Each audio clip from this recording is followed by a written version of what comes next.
Sige, let us pray.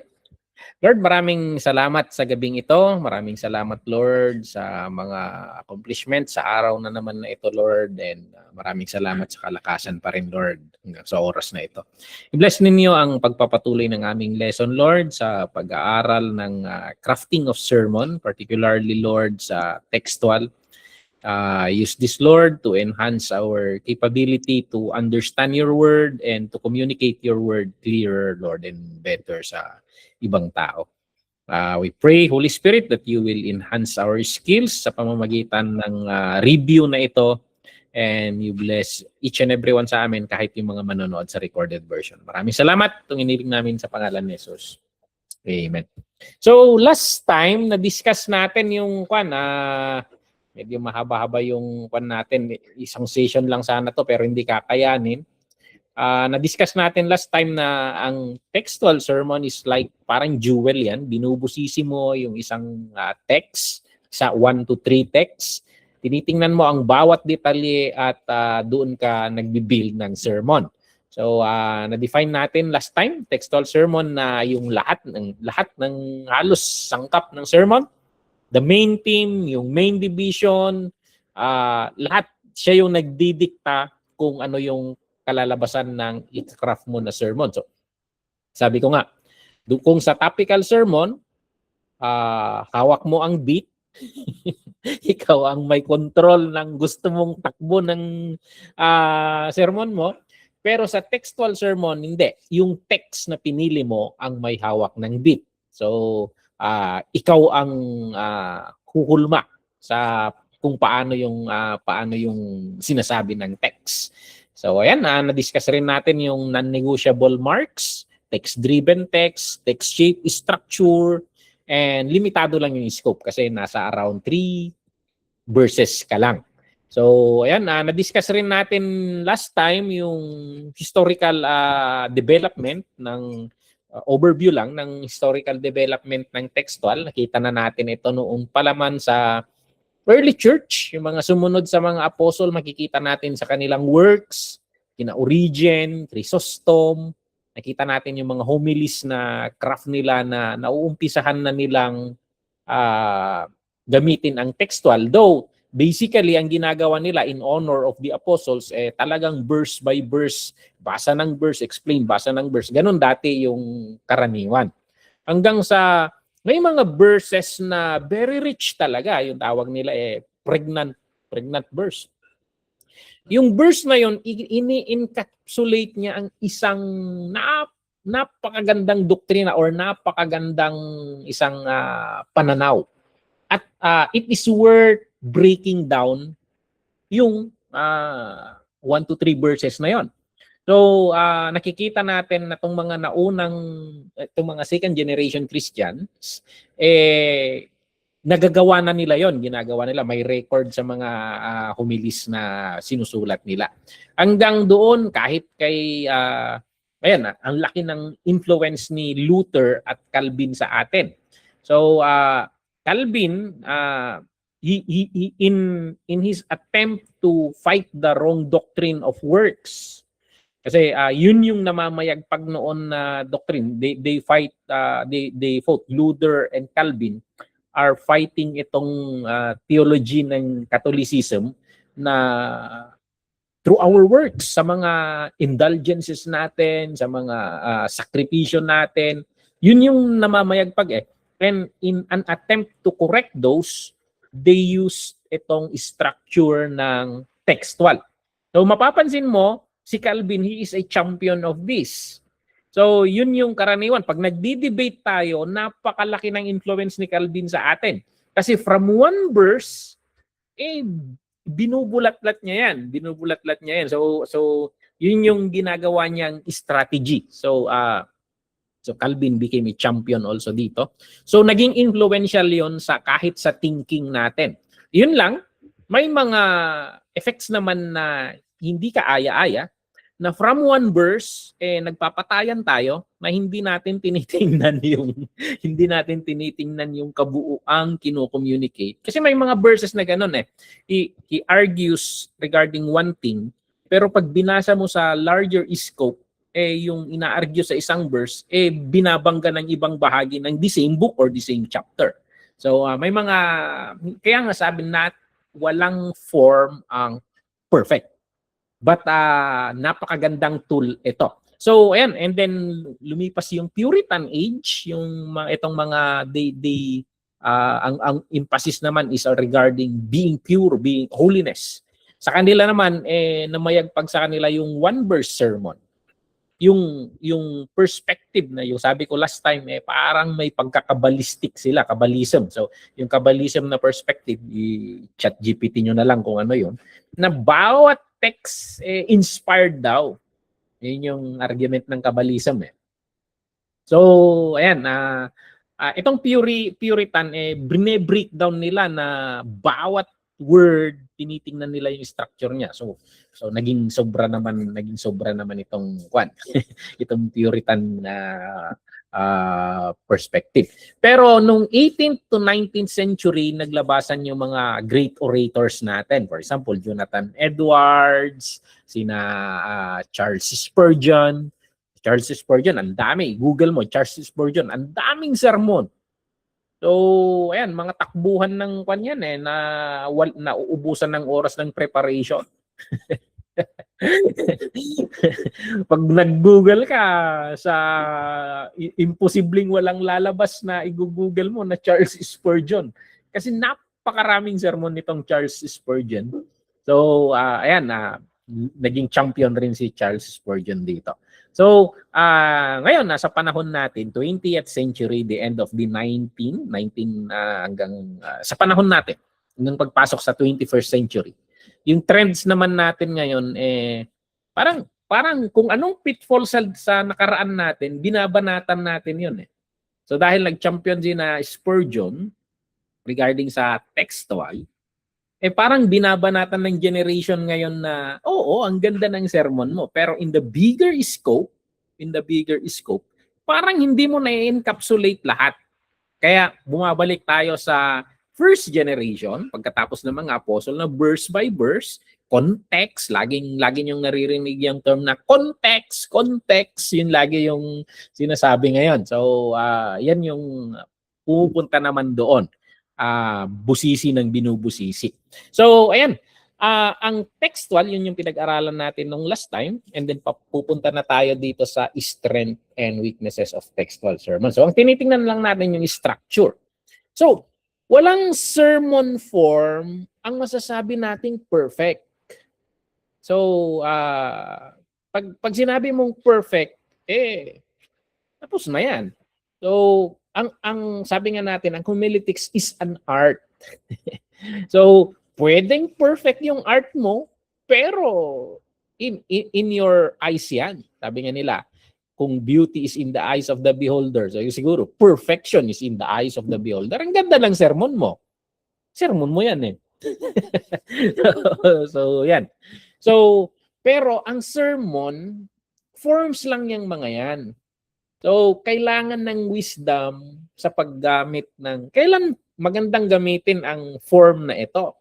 So, for example, itong tasa kong ito, pwedeng inuman ng tubig. So, ayan. But, this is best fitted in coffee. So, ayan. Kaya nga sa bahay, may tasa, may baso. So, ayan. Yung baso naman, pwede mo ring timplahan ng kape, lalo na yung pag malaki yung baso ninyo at talagang lumalagok ka ng kape, gusto mong isang timplahan, pwede yung baso. But it's not intended for coffee. Walang hawakan yun. Nakapapasok ka doon. So, kaya we have itong tasa. Parang ganun rin. Pag binabasa mo ang text or may situation na magsasermon ka, there are times na the best for that moment or for that time of preaching is textual. May time rin na the best for that situation is topical. At meron rin yung time na the best ang expository. Or you will do there are other forms pa. Meron yung tinatawag nating historical, meron typological, napakarami. So, but nagsisiro lang tayo sa tatlo, topical, yung tatlong pinaka-popular, topical, textual, and expository. So, ayan. Kailangan yung wisdom natin, pinag-iisipan mo yan, paano mas magandang ma-deliver ito.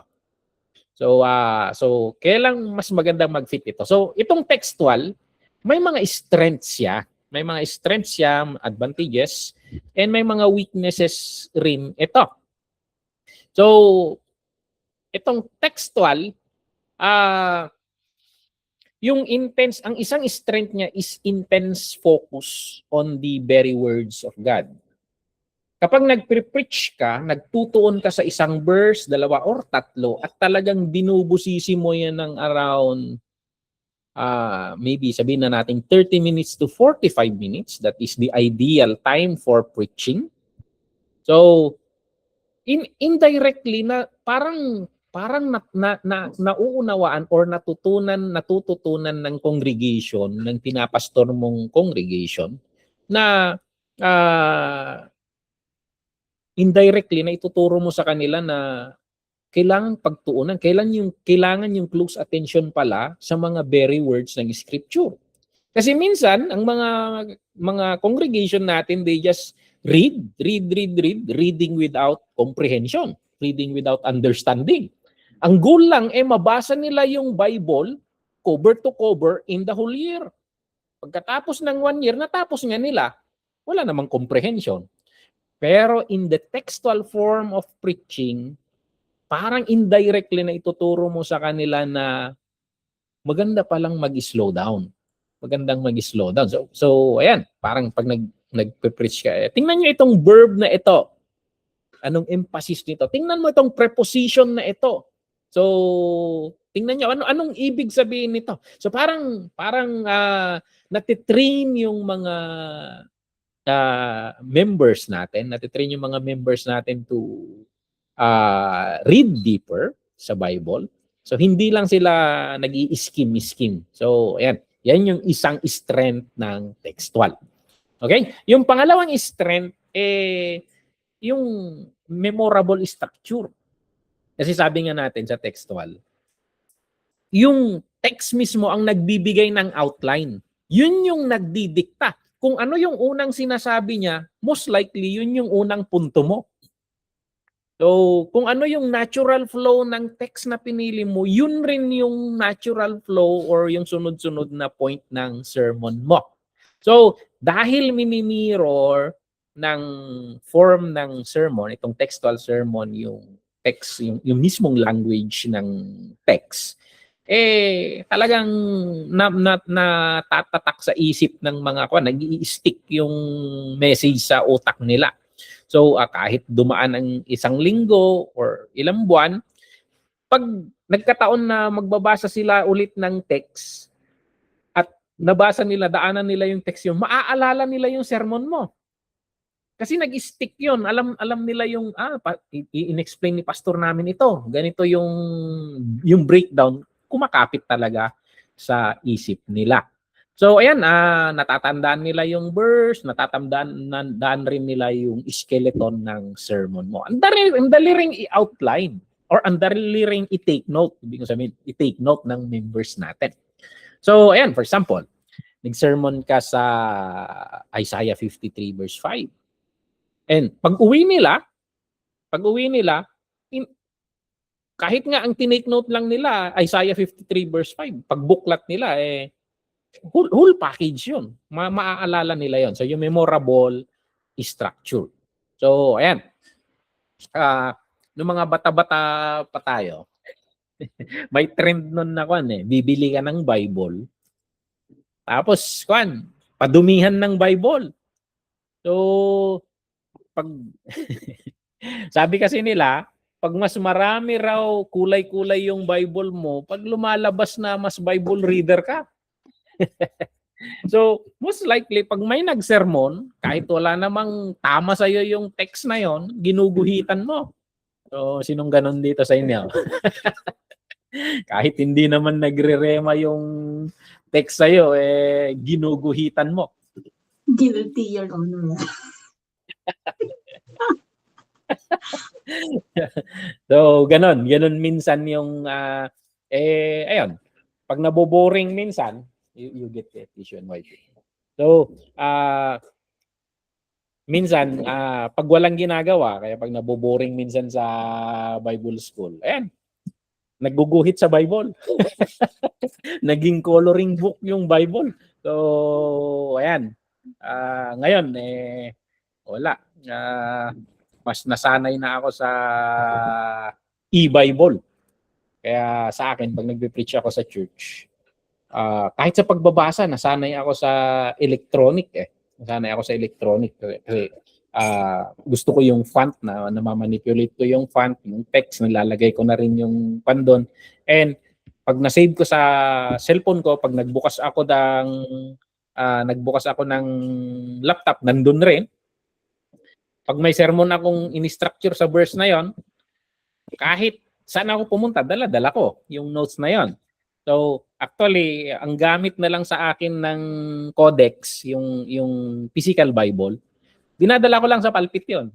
Pag sinabi kong the Word of God, yun yung itinataas ko. Ayan yung props ko. Kasi sa akin, electronic, copy, paste, sa structure, copy, paste. Ganun-ganun yung ginagawa ko. So, mas madali. Kaysa sa pag gumamit ako ng codex or yung book form, pinatype ko pa isa-isa. So, ayan. Pag nag-sermon ka ng text, natatatak agad yon. Natatatak agad yon yung structure. So, ayan. Bakit ba tayo napunta doon? But anyway, number 3. Isa ring strength nito ay yung rich doctrinal clarity. Yung yung sinasabi nga natin na parang diamante. Tinitingnan mo yung bawat anggulo. Kasi may mga verses talaga na na-encapsulate nila yung concept ng isang doctrine natin. So, ayan.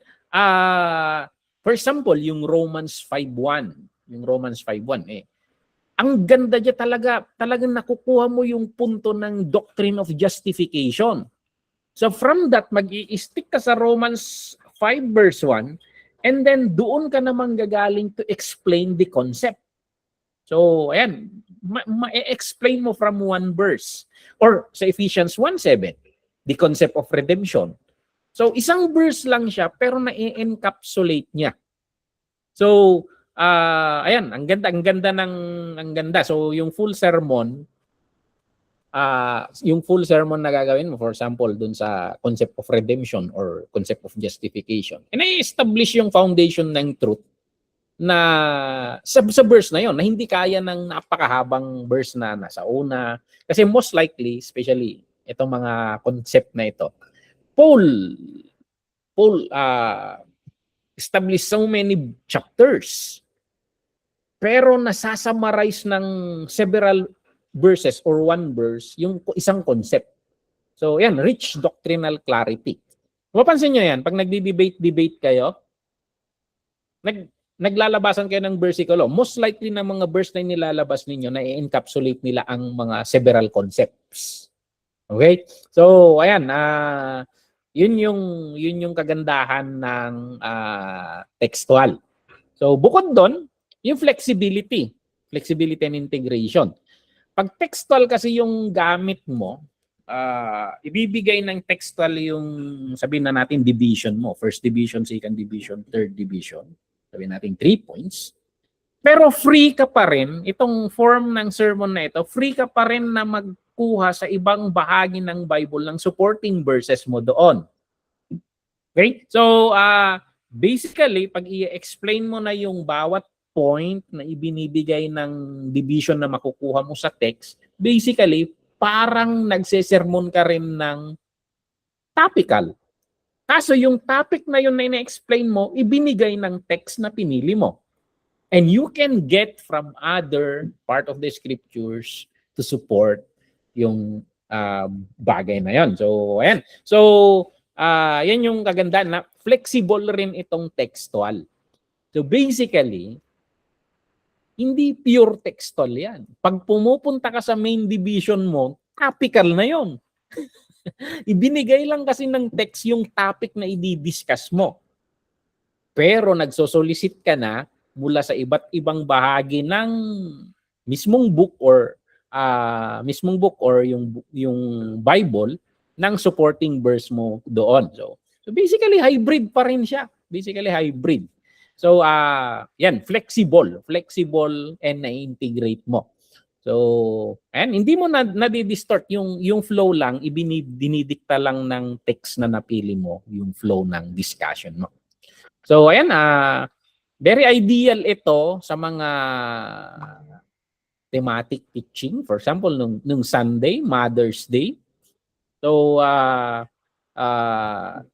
yung preaching ko doon yung woman of the Proverbs 31 woman. Yung who can find. So yun yung pinaka-text ko So and of course hindi strictly textual kasi yung pag-preach ko doon More on expository type yung ginawa ko doon.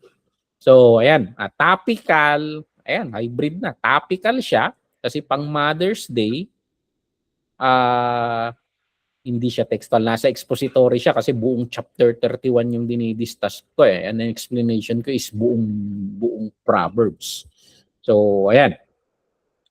And bukod doon sa flexibility ng textual sermon, yung ideal ito for shorter teaching moments. Of course, hindi ka magsiseries dito. Yung textual sermon, napakaganda sa mga setting na limitado lang. For example, devotional.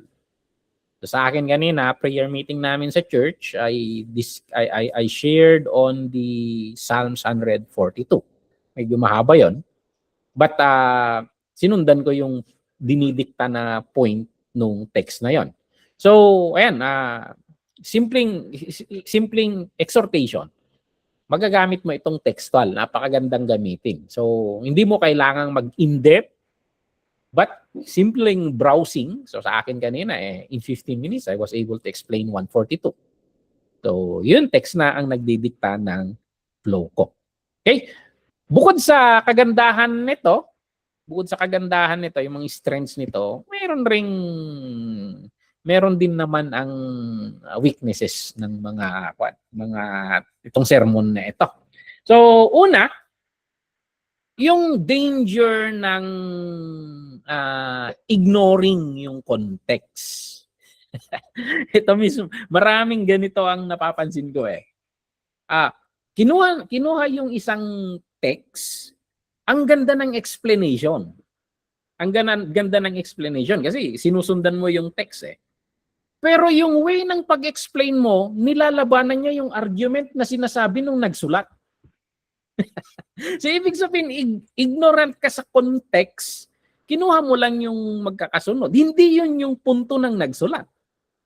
So yun yung pinakamatinding risk nang kumuha ka lang ng text na hindi mo inaalam yung context. Hindi yun yung punto ng nagsulat. So parang twisting yung parang may sinabi ka, tapos ginamit yung sinabi mo para idiin ka, pero hindi yun yung punto ng sinasabi mo. Parang ganon. So parang nagiging pretext na yung verse na pinili mo. So talaga kinuha mo yung text, iniwalay mo siya sa paragraph, at wala ka nang pakialam sa pinupunto ng paragraph. So for example, nag-preach ka regarding Philippians 4:13. I can do all things through Christ who strengthens me. Na hindi mo nire-recognize yung context na dinidiscuss ni Paul regarding contentment sa anumang circumstances. So, yun yung punto niya na in all circumstances, you can do all things. So, in times na wala kang pera, you can survive in that because the Lord will uphold you. So, pag marami kang pera, of course, sino bang hindi makakasurvive pag maraming pera? So, ayan. I can do all things through Christ who strengthens me. Kasi ang dinidiscuss ni Paul dito is contentment in any situation. So, ayan. Minsan, ginagamit itong verse na ito, favorite na twist ito ng mga prosperity gospel preachers. So, ayan. Ang ganda. ang ganda talaga ng mga pinipreach nila. Talagang amen. Talagang name it, claim it. I claim it, Lord. No, gaganon ka na. Pero nung sinulat ni Paul ito, nasa kulungan, pag dumadaan ka sa matitinding pagsubok, kaya mo yan. Hindi ka nag-iisa eh. Kasama mo ang Diyos. Yun yung sinasabi niya. Hindi ibig sabihin na makukonquer mo, makakalabas ka sa situation na yon. But kung ipinadaan ka ng Panginoon, you will survive in there. Matatapos mo yung sentensya mo, parang ganon. Matatapos mo yung tagal mo sa loob ng kulungan. So He will strengthen you. So parang ganon. So ayan, for example sa inyo, matatapos ninyo yung kontrata ninyo, parang ganon. So at for example, in the case ng mga kapatid na nasisisante, you can nasadlak ka sa sitwasyon na yan, pero if you are in the Lord, you can do all things also. You can survive in that kasi hindi ka nag-iisa. So may mga adjustment. But malalagpasan mo yan. So parang ganon. So yung textual sermon minsan, ini-ignore niya yung context. At pag ganon na, minsan, upfront na lying na yung preaching kasi hindi yun yung sinasabi nung nagsulat. So, ang lumalabas nun, message mo na, hindi message ng scripture. So, yan yung isang danger ng textual. So based on this, kaya maganda, kasi, for example, sinabihan kang mag-sermon and magsisermon ka sa Philippians 4:13. Wala na, basahin mo pa lahat yon. Sa akin, nabasa ko yung buong Malakay kasi mabuburing ka sa isang oras sa aeroplano. But yun, sinasuggest ko sa inyo, bibleproject.org. You just go to YouTube, Bible Project, i-type ninyo kung ano yung book na gagawan nyo ng sermon, kung saan nyo kukunin yung text. For example, yung example ko is Philippians. I-type nyo dun sa Philippians Bible Project. Lalabas yung summary nila, video, summary nila mga around 5 to 10 minutes na video explaining the book of Philippians. So, ayan.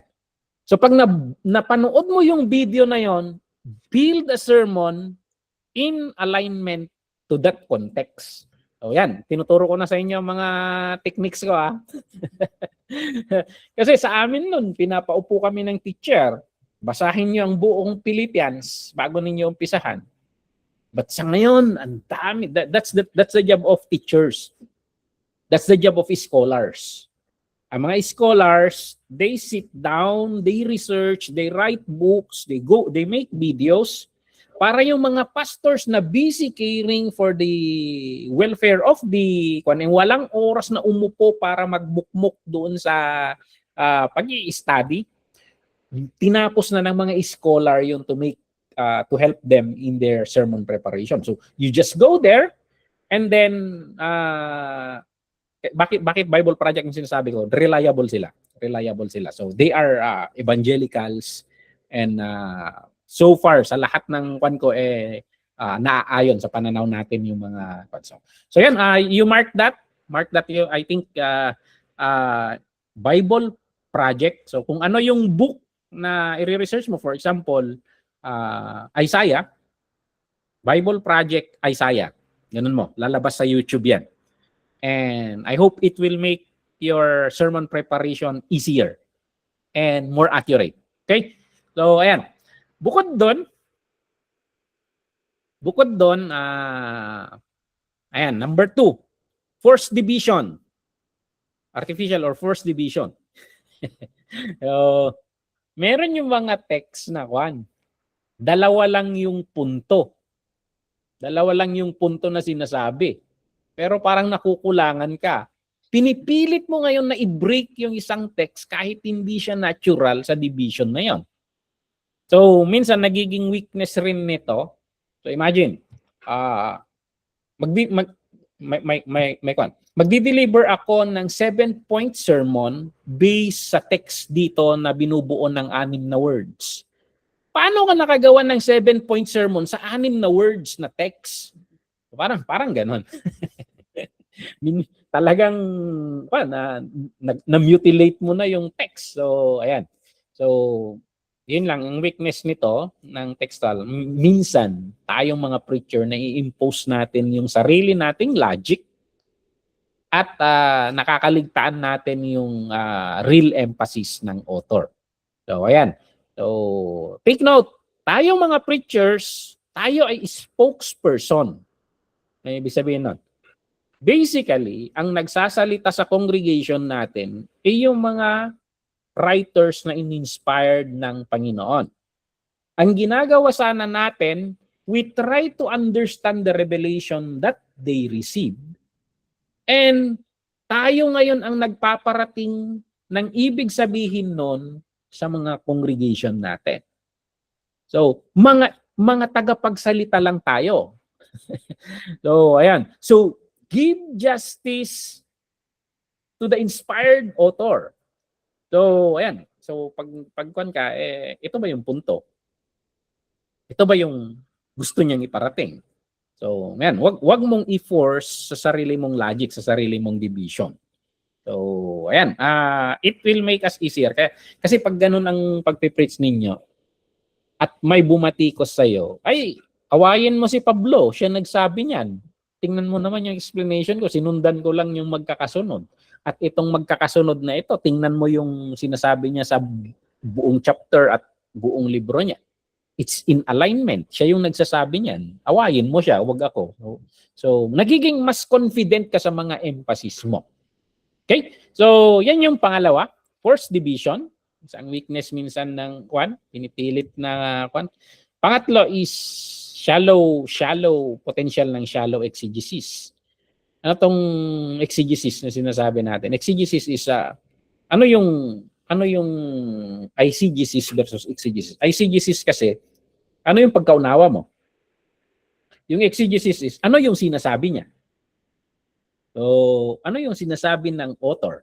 So, yan, minsan kasi ang mga preachers nako-confuse sa may narinig akong nag-preach noon may isang word na may sinasabi yung author kasi na in that study of that text may isang word na may iba't ibang meaning. So, 'di ba, may mga word na may ka-synonym sa atin. At pag ginamit mo itong isang synonym, iba ang magiging meaning niya. Pag ginamit mo naman yung isang synonym, iba ang magiging meaning niya. So, ang ginawa niyang sermon, kung yung word sana ay may 4 na synonym, ginawa niyang 4 division yung synonym.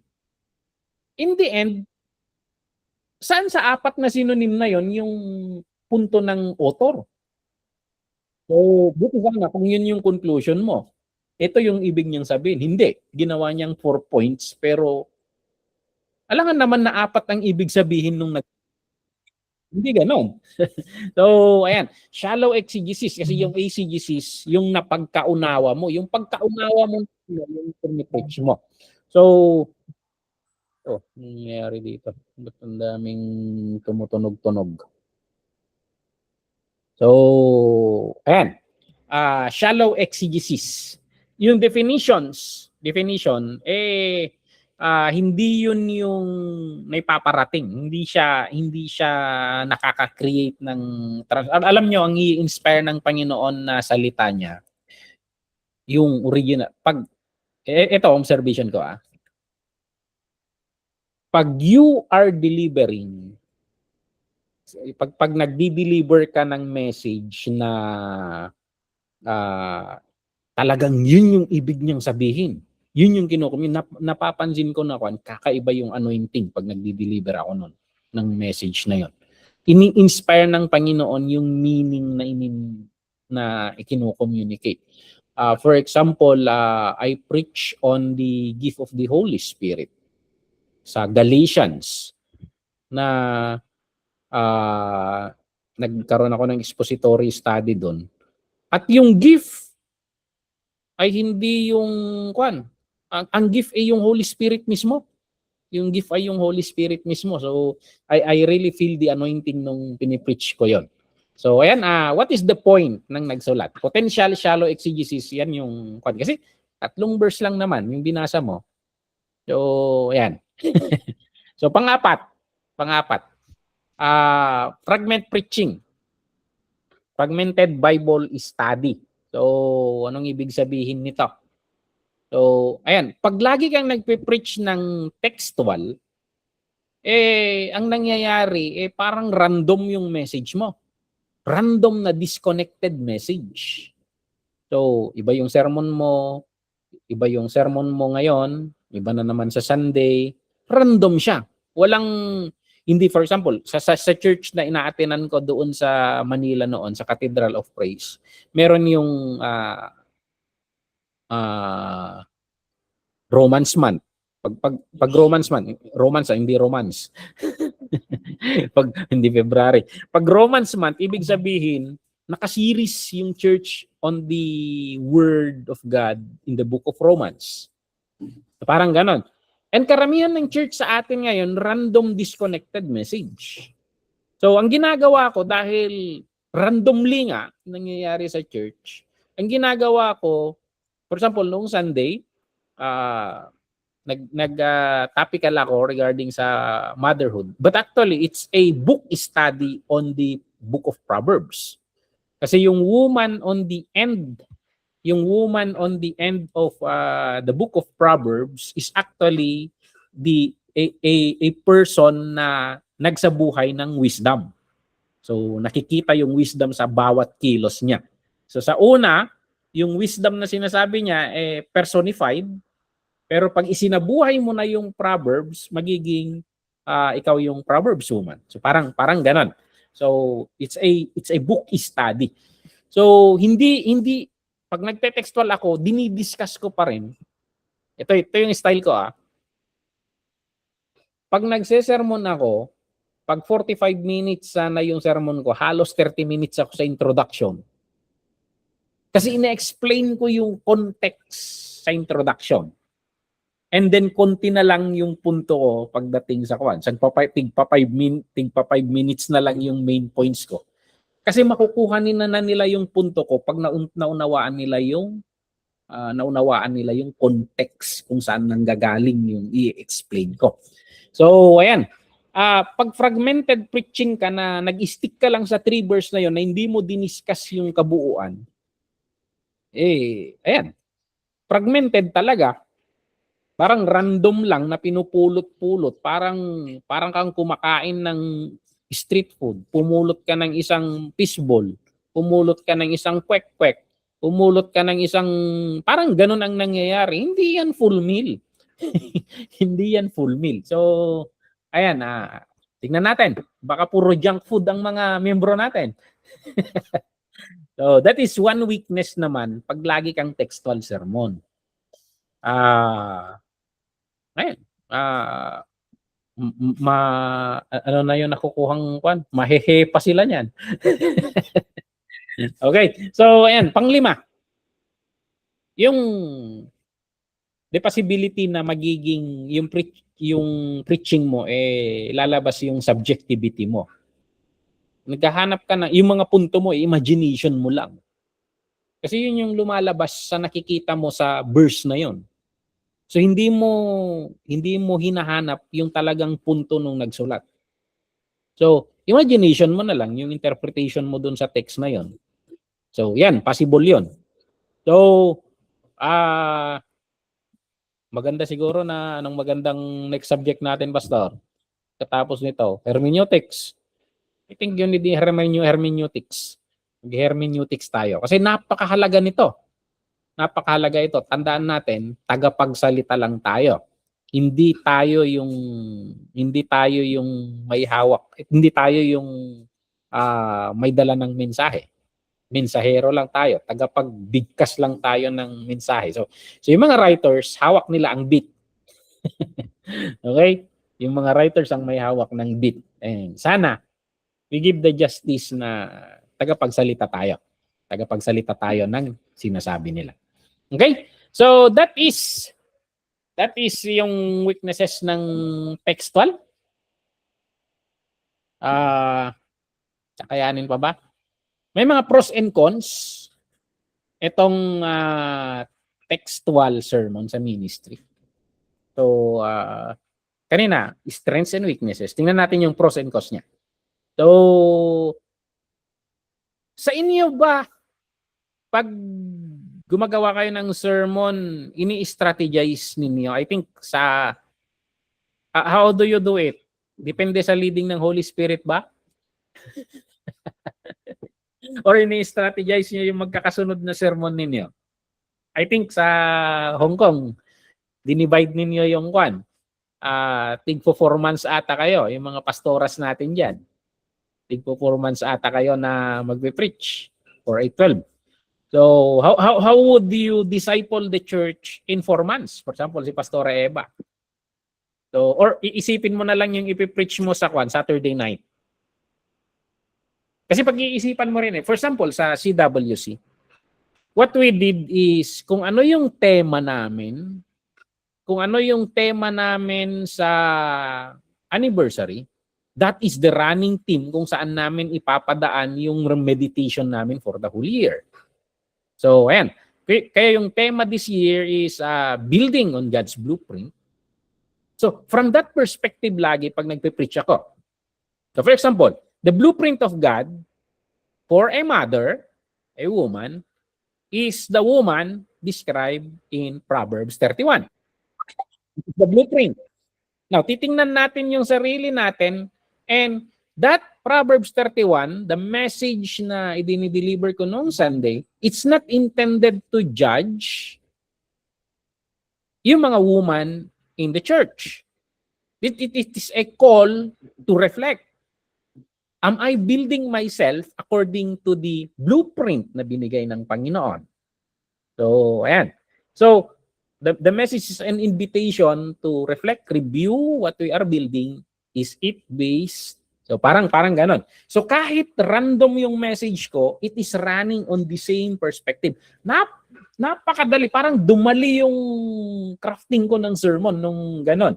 So, building on the blueprint, kasi nung last year is regarding the blueprint, dinidiscuss namin yung blueprint. Ngayon, sa year na ito is building on the blueprint. So, intentional na. Hindi ka lang knowledgeable sa blueprint, we intentionally build our lives according to the blueprint. So, yun yung one. So, 1 year na ganun yung meditation, naka-frame lagi doon sa pattern of thinking na ganun. So, ayan.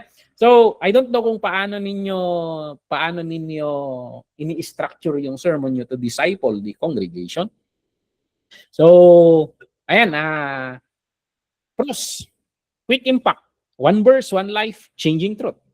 So, pag yung magandang, well-chosen na short text, nakaka-deliver yan ng life-changing truth sa isang sermon. So, for example, first Sunday of the month. Pag first Sunday of the month, Communion Sunday sa church. So, ang ginagawa ko pag Communion Sunday, I'm in the evangelistic mode. I am going back to what happened on the cross. So, to strike ako doon. To remind the believers and to explain the gospel to non-believers kung may pumupunta. Kasi napansin ko lang ewan ko, bakit mas maraming tao sa church kapag Holy Communion Sunday? Tapos bumabagsak yung attendance pag susunod na. Every ganon. Jamo, may da siguro agbuggo. So, yan. So, yung quick impact. So, ayan, 1 verse, pag nag-textual ka at nailabas mo yung concept, pag maganda, quick impact. Imagine yung pumunta doon na attendee lang, pumunta sa isang explanation mo ng quick impact sa kanya. So, it's life-changing truth. So, ayan, big decision, tumanggap na sa Panginoon. Pangalawa, tumutulong ito, yung textual type of preaching, tumutulong ito sa mga congregation natin na matutunan kung paano mag-meditate. Kasi basically, itinuturo mo kung paano ka mag-meditate. Yung verse na yon, alam nyo, sabi nila, ang mga members daw, ang mga members, a reflection of the pastor. So kung paano mag-isip yung pastor, paano yung mga pattern of thinking ng pastor, in the long run raw yan na ipapasa mo sa member mo. Ipapasa mo sa member mo. Hindi namamalayan ng lahat na the way the pastor think is the way the member think. Kasi yun yung flow of thought, how you meditate. So how do you study, you craft your sermon? So ayan, natututunan mo indirectly yung sa textual sermon na i-communicate mo, na i-model mo sa kanila yung deep dwelling sa isang priest.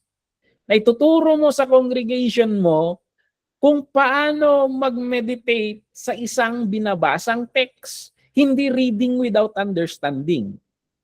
So na-communicate mo na you linger, mag-stay ka sa verse na ito, pag-isipan mo, tingnan mo yung connection, you analyze it. So parang ganun. So naituturo mo kung paano ang concept of meditation.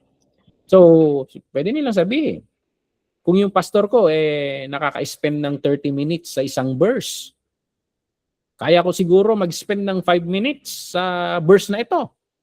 So ayan. Yan yung pros ng pag-preach ng textual. Okay? So, pangatlo, nabe-bridge nito yung biblical and systematic theology. Now, hindi ko naiintindihan to noon naunawaan ko lang sa yung biblical theology na sinasabi nila. Yung biblical theology is the theology na sinasabi ng text after text. So for example, yung Book of Romans, may sinasabi siyang theology na possible na babanggahin. For example, si Matthew. May kino-communicate si Matthew sa sinulatan niya na theology ni Matthew.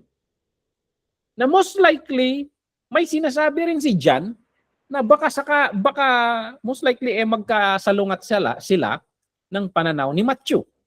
Yung mapapansin niyo, iba-iba yung structure ng pagsulat nila kasi may kino-communicate silang theology. Now, yun yung biblical theology. For example, yung isang book, yung kino-communicate niyang thought, biblical theology sabi natin kasi yun yung kino-communicate niyang thought. Yung systematic theology naman, for example, kumukuha ka ng concept ng salvation, and then pinagsasama-sama mo yung concept from Genesis to Revelation and i-explain mo siya in a systematic way. So sinisystematize mo. So may nabasa akong text dito na bakit we pray the sinner's prayer? Meron ba yung sinner's prayer sa Bible? Papaisip ka niyan. Saan ko nabasa yung sinner's prayer? But actually, that is a product of systematic theology. So, yung mga theologians natin, they read yung mga verses and they summarize na, ibig sabihin nito, if we confess with our mouth and believe in our heart, so parang ganon, and then if we repent, pinagsama-sama nila yon, and then nag-compose na sila kasi na-systematize nila yung concept, and then gumawa sila ng madaling sundan na prayer. That is systematic theology. So, basically, kung mapapansin mo, may concept ng salvation doon kay James, na faith without work is dead. That is biblical theology according to James. Meron ring ang salvation theology si Paul na you only believe. And bakit pinag-aaway natin si James saka si Paul? Kasi kailangan may gagawin ka, sabi ni James. Tapos si Paul, hindi. Maniniwala ka lang. Dalawang truths itong sinasabi nila. And ang ginagawa kasi ng iba, they try to systematize it na mag-flow together. They respect both the receiver of the revelation. Now, you find a systematic way na magkasalubong yon. Kasi yung iba, pinipilit na magkaaway. Kaya lagi ko sinasabi, hanapin nyo kung saan nagsasalubong. That is systematizing a theology. Okay? So, kapag nag-aaway yan, hindi systematic yan. Chaotic yan. Chaotic yan. So, ayan. So, nabibridge nito yung biblical sa systematic theology. So, for example, yung theology of propitiation, yung kapalit. Romans 3:25. So, ayan. Sa pamamagitan ng Romans 3:25, which is biblical theology according to Paul, na-explain mo na sa Romans 3:25, kinukuha mo ang lahat ng text mula sa iba't ibang bahagi ng scripture para i-explain yung concept of propitiation. So, ayan. Naipapakita mo yung doctrine na nandun na-explain sa iba't ibang bahagi ng Biblia. So, from biblical theology of Paul, sa Romans, na pagsasalubong mo na i-explain mo ngayon yung systematic view in all the scripture. So ayan, dagdag kaalaman ngayong gabi yon. What is biblical theology and systematic theology? Biblical theology is the raw theology na sinasabi ng isang writer. Systematic theology is the systematized understanding of the concept based sa revelation sa iba't ibang author sa Biblia. So hinahanap natin kung saan nagkakasalubong ang mga magkukumparing itong writer. Okay? So ayan. So most likely hindi sila magbabanggaan yan. Hinahanap natin kung saan sila nagsasalubong. So ayan. Pag preacher ka, hanapin mo kung saan sila nagsasalubong. Kasi behind them is the same spirit. So kaya pag nagbabanggaan ang parehong ministro, hindi nila mahanap kung saan magsalubong. Ibang espiritu na yung nasa likod. Ibang espiritu na. Kasi it's in the spirit of humility when we talk about scripture. We try to understand God, not to argue our view. So, ayan. Ano kaya? Paano natin makakukwanto? This is one concept. So, kaya sa akin, hindi ako sa debate. Ayoko sa debate. So, hinahanap ko kung saan nagsasalubong. Okay? So, ayan. Pangapat, para hindi tayo gabihin, dahil gabi na. It's already 11. Tapusin lang natin siguro ito, tapos sa next na ulit. Excellent for guest preaching and funerals, or kahit anong one. Alam nyo, sa experience ko, ang pinakamahirap na preaching, sa akin ang pinakamahirap na pag-preach kapag guest speaker ka. Kasi hindi mo alam yung crowd. Sa akin kasi, dyan sa Hong Kong, umabot sa punto na hindi na guest speaker ang pakiramdam ko. ang pakiramdam ko kasi sa few days pa lang na, yung first time na pagpunta ko dyan, few days, you sit with people and then parang with this short moment parang parang one in the spirit ba ang term doon? So naiintindihan ko parang I know this crowd, parang ganon. And then kaya nagre-recraft ako ng sermon based na sa crowd. Pero there are contexts na wala ka talagang clue. Okay, experience ko nung punta ko sa Hong Kong, gumagawa ako ng sermon. Pagpunta ko dyan, binago ko lahat Kasi iba yung preparation. Paano pag wala kang time to change? Kaya nga nung unang punta ko dyan, nilagay niyo ako sa hotel. Ang ginagawa ko sa hotel, nagre-revise ng message. So, ayan. But it was easier na sa akin sa mga next na pagpunta ko dyan because I know na the church, I understand na the world of the OFWs. Alam ko na ang pinagdadaanan ng church at marami sa individuals diyan. So, ayan. But kung guest preaching ka, preacher ka sa isang church, ay hindi mo alam kung ano ang series na tinuturo ng pastor. So, magandang sermon mo ngayon is a textual sermon na nag-uugat sa universal promise of God. Psalms 23. So, ayan. Yung mga general view na magte-textual ka, mga textual sermon, maganda. Kasi, alam nyo, may mga preacher na walang sensitivity. Alam nyo, may isang church dito na the pastor was preaching, nagsisiris yung pastor trying to communicate the concept of the kingdom. Ilang buwan yan na he is teaching about that. Tapos may in-invite siya na guest speaker. Na yung binild ng pastor ng several months na concept sa kwan, he demolished in one delivery. Anti-kingdom. Ewan ko ba tong may mga preacher na ganun eh. They don't come to build, they come to destroy. So so what's the point? So pag ito, advice ko sa inyo, maliban kung talagang sinasabihan kayo ng Holy Spirit to deliver such message, a message of a prophetic message na to unveil something or to correct something. Kung wala naman, you go there to build, you go there and support, you go there and encourage. And textual messages are very good. Mag-stick ka sa general na view natin. Mag-stick ka sa mga general view natin. Huwag kang, for example, a Baptist invited you. Tapos, pupunta ka doon and then magpipreach ka regarding speaking in tongues, baptism of the Holy Spirit. Sensitivity naman. That's not their view. So, like Paul, you become anyone for everyone. So, ayan. So, ganun yung kwan natin. So, for example, ini-invite nila ako sa evangelicals. They are inviting me again sa June. And regarding leadership naman yung pinapashare nila. Pag pupunta ka doon, I'm evangelical. Pag Pentecostal crowd naman, I'm Pentecostal.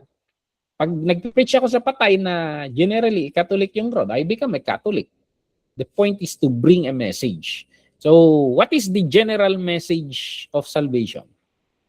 Parang gano'n. You talk about text na pang general view. So, excellent ang textual kasi marami ang karaniwan na tinitextual nyo gamin mga familiar verses na. So, ang ipapa-assignment ko sa inyo na gagawin yung textual sermon maghanap kayo ng mga favorite ninyong i-memorize na verses mula pagkabata ninyo and you make a sermon out of those. So, take note of that Ang textual sermon ninyo, ang assignment ninyo sa textual sermon, sa pag-craft dito, is yung yung text na mga favorite verses ninyo mula pagkabata. Okay? So, yan. Cons in ministry. So, pros yan, pros. Sa cons naman, yung disadvantage, yung risk of lopsided sermon. So, pag puro textual sermon ka, yung mga miyembro mo, magiging biblical literate sila sa mga disconnected fragments. So, parang isang idea dito, isang idea doon. So parang jack of all trades. parang ganon, jack of several verses. May alam sa Genesis, may alam na verse sa Exodus. So di ba ganon ang Kristiyano ngayon? Ganon generally ang Christian. And this is siguro dahil namayagpag ang textual sermon. I don't know. Namayagpag ang textual sermon sa panahon natin So, tingnan natin 'yan. How can we reverse that na ang mga miyembro ngayon they alam a little bit of everything. Pero hindi nila ma-explain yung buong Genesis. So, that is the problem. Kaya actually ina-address namin ni Pastor Dennis 'yan through our subject na Bible survey, Old Testament survey, New Testament survey. Kino-communicate namin yung big picture idea. Okay? So, pag sinabing Esther, they can explain the book of Esther. What's the point? So, parang gano'n. So, pag textual kasi, yun gano'n, nagiging lopsided. So, that is the risk. So, maaring hindi lang maaaring talaga maraming Kristiyano ang hindi nila nauunawaan yung narrative flow. So, hindi nila nauunawaan yung progression ng covenant. So, ayan. Marami ngayon eh. Lumalabas na ang grace ikalaban niya yung law. Hindi. That ang covenant ng Panginoon is progression. Tuloy-tuloy 'yon hanggang sa naabot niya yung grace, which is the peak. So, but yung mga naunang covenant, they build up parang hagdan yan, parang hagdan. So, si Jesus nga, He came not to break the law. How can we become like Jesus if we are law breakers? Diba? So, ayan. Covenant progression or yung argument ng epistle. For example, isang epistle. Dapat naunawaan mo yung buong argument ng isang epistle. So, ayan, hindi lang a portion of everything, a chunk of everything. So, ayan, that's the problem ni rin na nadudulot ng textual sermon. Okay? So, how do I combat that? Kaya yung way kong mag-sermon, I always discuss about the context in the introduction. So, ayan, pinapatay ko ang oras ko. Actually, mas marami akong oras mag-explain. Nakita nyo naman yung the way I preach there sa anniversary, that's the style of my preaching talaga. I tell the story of the big picture and then saka ko bubunutin yung explanation based on that story. So, kahit mag-textual ako based on the big picture story. So, that's how I combat itong nangyayari ngayon na lopsidedness sa church. Okay? So, ayan. I hope you do that. That's we are combating a problem sa church. So, ayan. And then pangalawa, the temptation to skip hard context. May mga hindi tayo maintindihan. There are hard text na sinasabi nila sa seminary. So, yan, natitempt ka na lang na tumalon na lang sa madaling i-explain. Ito na lang. Ito na lang kasi maganda yung pagkakasunod-sunod niya. So, ayan. So, doon. Mas madali kasing mag-preach ng favorite verse kaysa sa magulong discussion ni Paul. Parang gano'n. So, minsan, yung mga long passages, ang comfortable kung paano mo i-extract yung punto niya. But actually, alam nyo, napakaswerte natin sa generation natin. Napakaswerte natin sa generation. You have AI. You have AI. So, instead na ikaw yung nag-iisip, pinepersa mo yung AI na siya yung mag-isip. So, ayan, dinidebate ko nga yung AI So, what does Paul mean here? Sabihin ko yung text na hindi klaro. And then, i-process niya yun. Titingnan niya ang iba't ibang view. What are the different views regarding this? So, ayan. So, which among these is, that does make sense? Parang ganon. And bakit ito, it makes sense sa kanya. So, parang ganon. Siya yung pinag-iisip ko and then dinidebate ko. Hindi kaya ito, questionin mo siya ng questionin. Hanggang sa masatisfy ka sa output na binibigay niya. And then, naiintindihan ko na, nag-a-align. Paano nag-a-align itong view na ito sa buong sinasabi niyo? Napakaswerte natin sa generation natin. We have AI. Kaso maraming pastor na hindi alam yung tamang paggamit ng AI. Ang paggamit nila ng AI ay make a sermon for me on the topic of love. Tapos yun na yung i-deliver. Hindi. AI is your research partner. AI is your discussion partner in crafting sermon. So ayan, do not skip harder text. Take advantage of AI. So pag mag-comment kay AI, ano yung iba't ibang view regarding dito? So bakit? Alin ang pinaka makatwiran? Tanong niyo sa kanya. Bakit makatwiran? So ayan, so hindi ka magugutom. Si AI ang magugutom niyan. So So, yan, nagno-notes ka lang. Mararamdaman mo rin in prayerful spirit, mararamdaman mo rin na later, this makes sense nga. This makes sense. So, you can build sermon na out of those arguments na pinagdidiskussan niyo ni AI. Okay? So, ayan, AI is your friend. Yun yung expression niya yan. Kasi nung panahon namin, Google is your friend. Google is your friend. But anyway, Google ngayon is integrated with Gemini. So, AI-powered na rin ng Google. Last, and we will end here.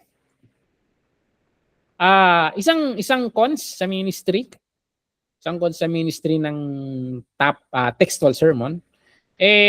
Nakaka-foster, nakakapag-dulot ito ng spiritual individualism. Parang ang nangyayari, alam niyo yung fortune, yung fortune cookie? sa Chowking, naalala ko sa Chowking yun. Parang yung cookie kasi na yon, may papel sa loob. Tapos may a certain prophecy or wish doon na nakakan. Yung classmate ko, may bayad kasi sa Chowking I think Chinese New Year yun.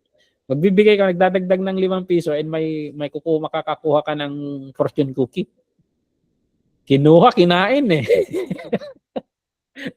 Tinatawanan ko kasi ang purpose nun, ibe-break mo yun, tapos kukunin mo yung kung ano yung luck mo, parang ganon. So, parang ang nangyayari, nakakapagdulot siya ng fortune cookie Bible reading. Walang sense ang Kristiyano sa whole books. Tinitreat na lang ng mga believers yung description na parang ganun, collection of fortune cookies, cookie sayings, mga ganun. Instead na God-breathed narrative na Jesus yung center ng yun. So, eto, nung Sunday, how did I made the sermon na Jesus center? Because everything, sabi ni Jesus, everything written in the Torah, in the law, in the prophets, and the writings were about me. Sabi ni Jesus. So, yung law is the five books, prophets is more written by the prophets, and the writings are the epistles, other historical books, lahat ng iba na. So, in the book of Proverbs, I'm talking about the wisdom woman. But actually, that wisdom woman, the embodiment, bakit babae doon? The embodiment woman is that dinidescribe ng mama ni King Lemuel. But actually, that points out to the coming wisdom of God. Kasi si Jesus Christ, He does not just have the wisdom of God. He is the wisdom of God. Sinabi pa ni Jesus, the Queen of Sheba will accuse you. The Queen of Sheba will accuse you because someone far wiser than Solomon is here. So, it points to Jesus. So, ayan. So, ayan. Kinoconnect ko lahat tayo. Jesus is the center of everything. So, nag-end lahat ng worship.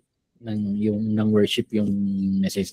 The beauty of the Proverbs woman is the beauty of the Lord Jesus Christ. The beauty of God. So, ayan. Pag ganito kasi, ganito na nag-textual tayo, na hindi natin pinapakita yung buong picture. Parang ganun lang talaga, namimili lang sila ng mga fortune cookie sayings. So, ayan.